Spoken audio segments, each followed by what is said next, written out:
It had been a year since he'd seen them. A year since he'd run screaming from the woods, leaving his car and his phone at the bottom of the hill. Now he was back, camera in hand, ready to capture whatever lurked in the shadows. If they hadn't meant him harm last time, he figured they probably wouldn't try to kill him this time.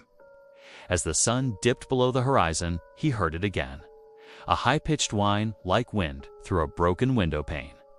Then he saw her, same pale skin, same white dress, except now she was moving. She skipped down the path toward him, humming a tuneless song.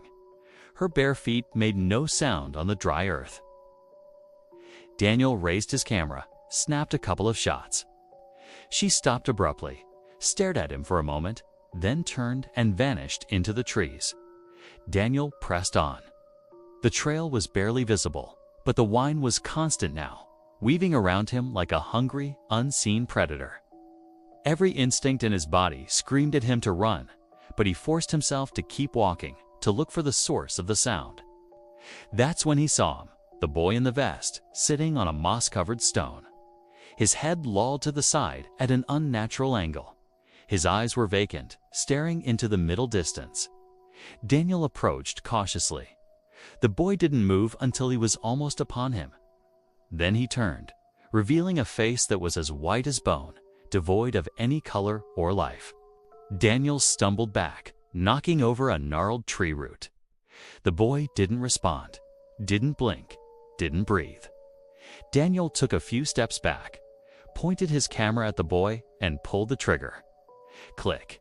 The camera was empty. He'd forgotten to load it. In the sudden silence, he heard a voice behind him. Looking for this?